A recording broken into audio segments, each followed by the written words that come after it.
За сайн байцгаана хүмүүс ээ. Та бүхэнд энэ өдрийн мэндийг хүргэе. За бид энэ удаагийнхаа хичээлээр дифференциалт гიშтгэл гэсэн хичээлийг та бүхэнд өргөж байна. За дифференциалт гიშтгэлийг үзэхийн өмнө дифференциалт гიშтгэл гэж юу юм бэ гэдгийг авчирцгаая. Тодорхойлолт 1. Үл хамаарах хувьсгч x, үл мэдэгдэж функц y ба түүний янз бүрийн эрен бий боломжлуудыг агуулсан гიშтгэлийг ердийн дифференциалт гიშтгэл гэж нэрлэдэг. Жишээлбэл y2 гиштрийг тэнцүү x-ний 1-ийг үржих нь y гиштрийг ч гэдэг юм уу. y гиштрийг хасах нь y тэнцүү тэг. d-ийг баахан dx тэнцүү 2x дээр нэмэх нь 1 гэх мэт ийм хэлбэртэй үйл эдгээрийг бол дифференциалт гиштгэл гэдэг. За энд d-ийг баахан dx-ээр y гиштрийг тэмдэглэж байгаа гэдгийг ойлгох хэрэгтэй шүү хүмүүс ээ. За тодорхойлолт 2. Дифференциалт гиштгэлд орж байгаа хамт уламжлалын эрен биеийг өгдөг гиштгэлийн эрен би гэж нэрлэдэг. Жишээлбэл y3 гиштрийг тэнцүү x-ний 1 үржих нь y гиштрийг гэдэг байж бол 3 дугаар эрен биеийн дифференциалт гиштгэл. y2 гиштрийг тэнцүү x-ний 1 үржих нь y гиштрийг бол 2 дугаар эрен биеийн дифференциалт гиштгэл. y гиштрийг хасах нь y тэнцүү тэг иймэрхүү хэлбэртэй бол 1-р эрен биеийн дифференциалт гиштгэл гэдэг. За дифференциалт гиштгэлийг судлахад интеграл бод харгууд нь суур мэдлэг болдог. За сэргийн санах төвчний дараах интегралуудыг авч үзье. За ийм 8 интеграл гиштгэлийг хэрхэн бодохыг та бүхэндээ хүргье. За нэгдүгээр бодлого. За энэ бол зэргийн функцийг олдог 4-өөс x-ийн 4 зэргийг баахан 4, нэмэх нь 2x-ийн 3 зэргийг баахан 3, нэмэх нь 8x, нэмэх нь c бол. За хоёрдугаар бодлого нь болохоор за энэ шугам функцийн зэрэг байгаа учраас зэргийн функц болдог 4-өөс шууд нэгээс хана 5x-ийн 4 зэргийг баахан 4 гэж аваад үржих нь за 1-ээс 5x боломжтой уу хасагтаа гарахаар үржих ёстой. Нэмэх нь c. За 1-ээс 5x-ийн 4 зэргийг хасах тэмдэгтэй 20. За нэмэх нь c.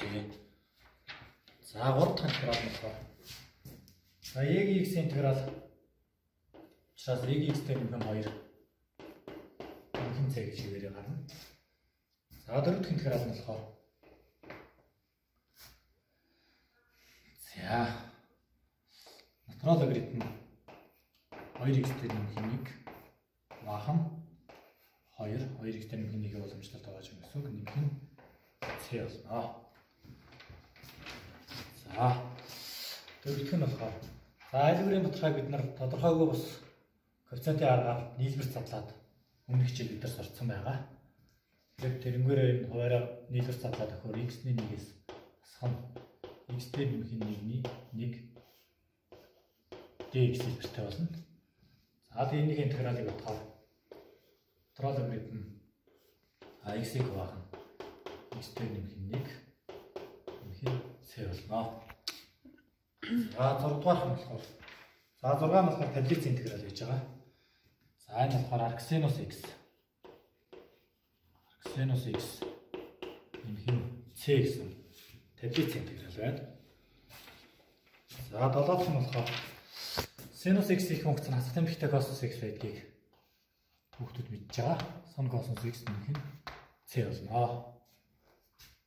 За 8 нь болохоор за бас таблиц интеграл гэж байгаа. Косинус x их функц нь болохоор синус x болдог. Тэгэхээр синусын 3x болоод за давхар функц учраас 3x уламжлалтай байгаа ч өгөөд 3 нэмэх нь c болно.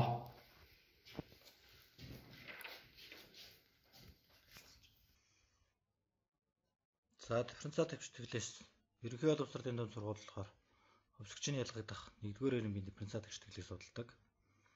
Энэ нь дараах 3 хэлбэртэй байж болно. За үүнд d-ийг баахан dx тэнцүү f под x буюу зөвхөн x-ээс хамаарсан. d-ийг баахан dx тэнцүү f под y буюу зөвхөн y-ээс хамаарсан. За эсвэл x y-ээс хоёулангаас хамаарсан хэлбэртэй гэсэн ийм 3 янзын хэлбэртэйгээр судалнаа.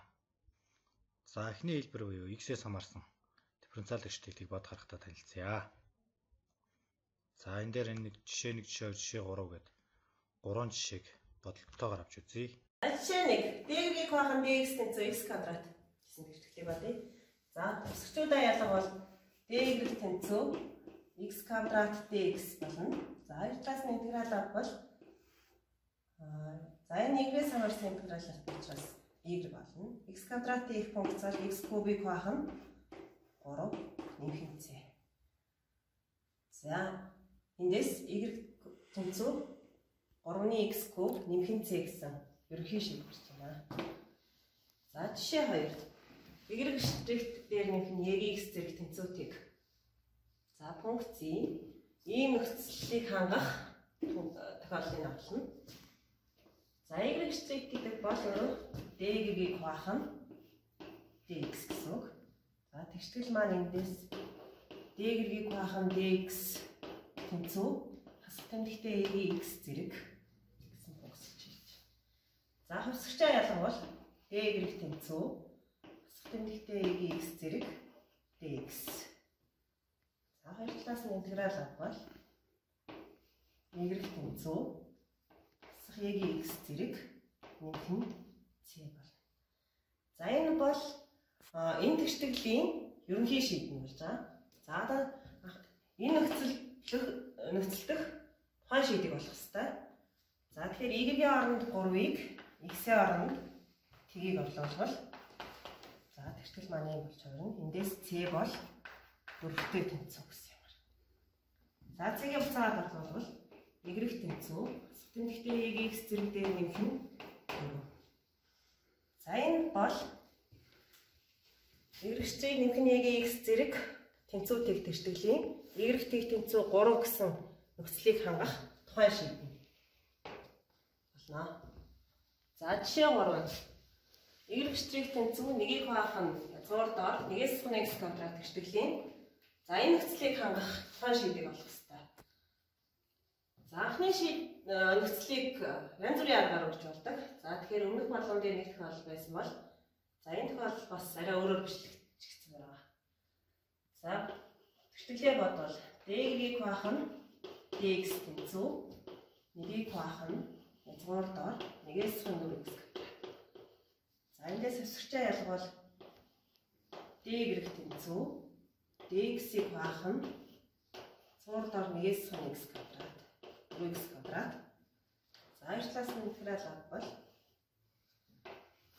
y тэнцүү арксинус 2x хуваах нь 2. За хуваах 2 гэдэг нь урчин 2-ны 1 болно. Нэмэх c. За нөхцөлөө орлуулбал y-ийн оронд 3-ны p-г x-ийн оронд 4-ны 1-ийг орлуулна гэсэн үг. За тэгэхээр 3-ны p тэнцүү 2-ны 1-ийг үрчгэн арксинус за 4-ны 1-ийг 2-оор жуулэхээр 2-ны 1 болно. Нэмэх c.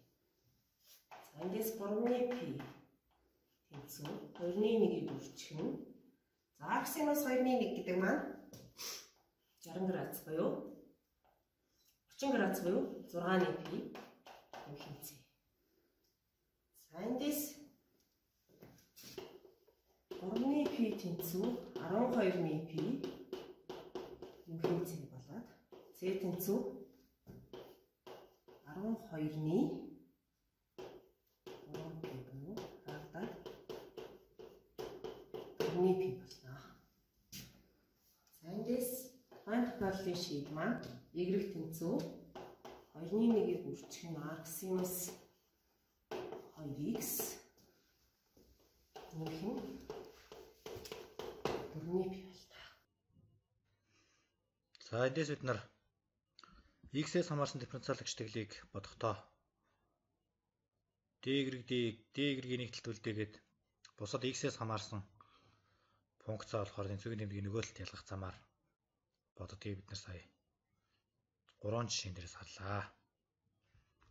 За 2 дугаар хэлбэр буюу y-ээс хамаарсан хэлбэрийн дифференциал тэгштэглийг хэрхэн боддог вэ гэд бодохоор танилцъя.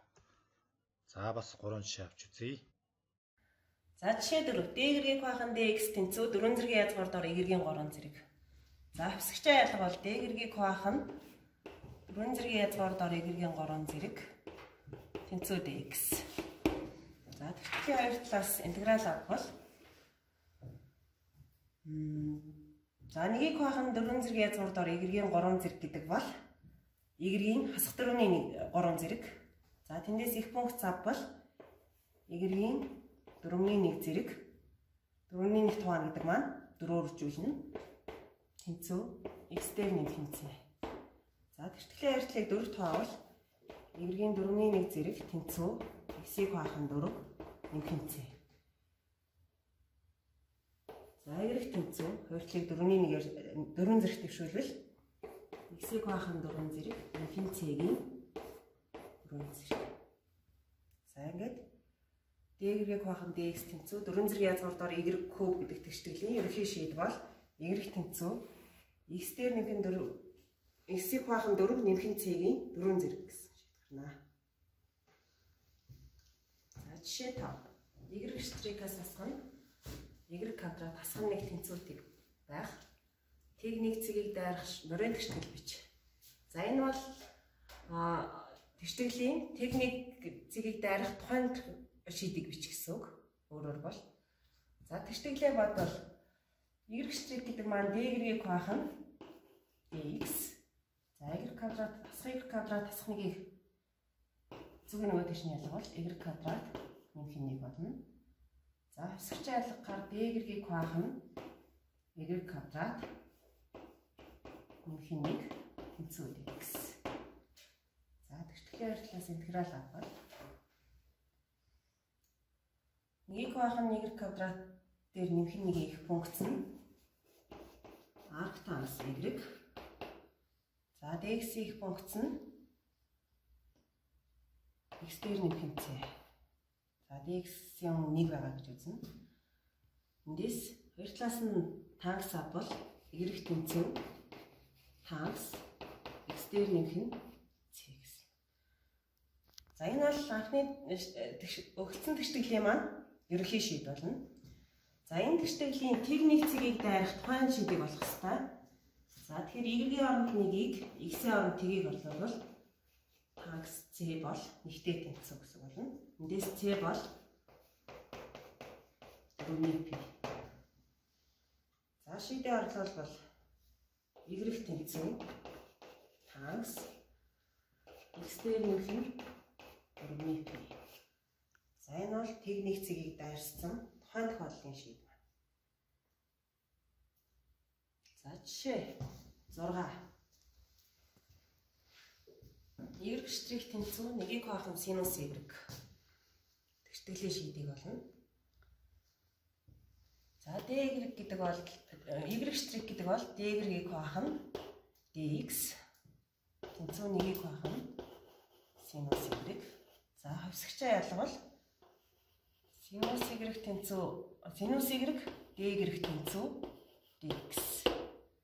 За хоёр талаас нь интеграл авбал за синус y-ийн их функц бол хасах косинус y тэнцүү x дээр нэмэх нь c. Косинус y тэнцүү хасах x нэмэх нь c. За энэ тэгштэглийг бодохоор y тэнцүү нэмэх хасах r косинус хасах x дээр нэмэх нь c нэмэх нь 2p. За эндээс k бол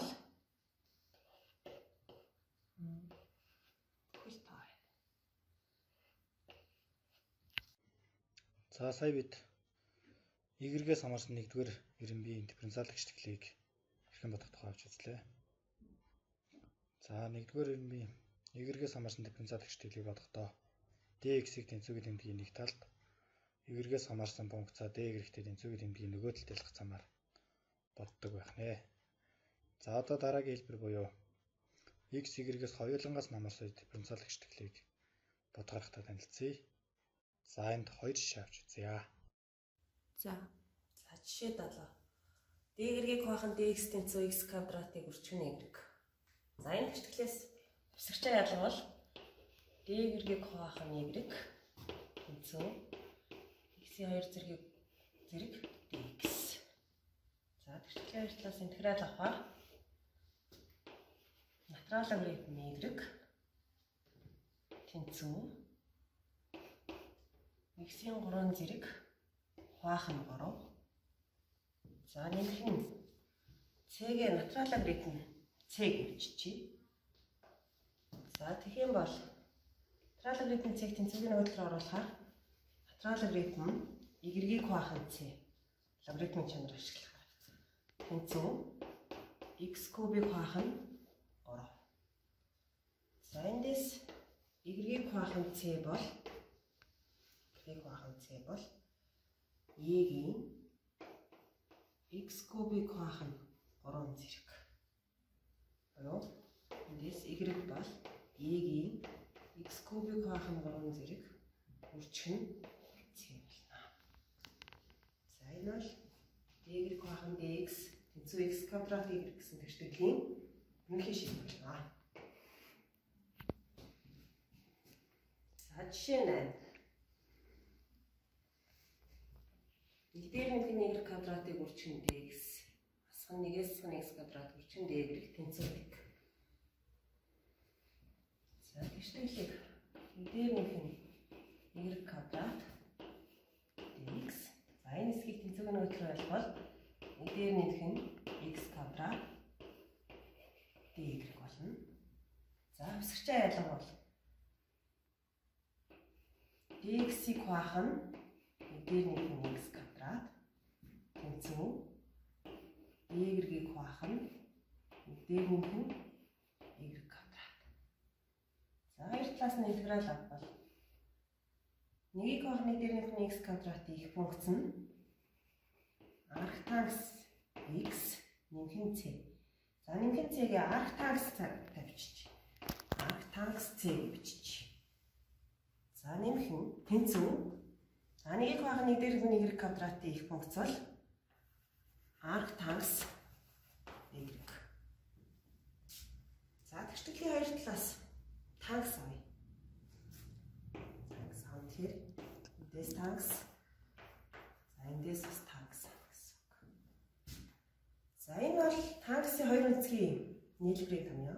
Хоёр өнцгийн нийлбэрийн томьёогоор зонтолбол тангс арктангс x нэмэх нь тангс арктангс y c хуваах нь нэгээс хасах нь арктангс x тангс арктангс x үржих нь тангс арктангс c тэнцүү. За энд уран функцүүд очроос y болно. За энэ уран функцийн чанараар тангс арктангс x гэдэг бол x болно. За эндээс c хуваах нь нэгээс хасах нь x үржих нь c тэнцүү y. За энэ бол тэгшдэглээ маань ерөнхий шийднэ. За эндээс тухайн тохиолдлын шийдээ олохын тулд x-ийн оронд 1-ийг y-ийн оронд 2-ыг орлуулъя. За x-ийн оронд 1-ийг орлуулахаар нэг дээр нэмэх нь c байх нь нэгээс хасах нь c бол 2-тай тэнцүү гэсэн болно. За нэг дээр нэмэх нь c тэнцүү 2-оос хасах нь 2c. За c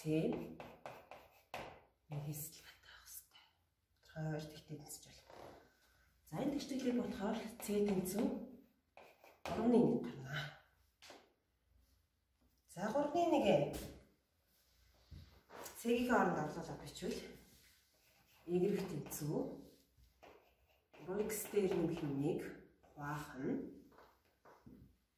3-аас хасах нь x гэсэн функц гарна. За энэ бол тэгшдэглийн 1 2 цэгийг дайрсан тухайн тохиолдлын шийд байна. За хэсэгчийн ялгадаг 1-р эргийн дифференциал тэгшдэглийг хэрхэн бодох тухай авч үзлээ. Дараах 20 бодлогыг хүүхдүүд өөрсдөө бие дааж дараа.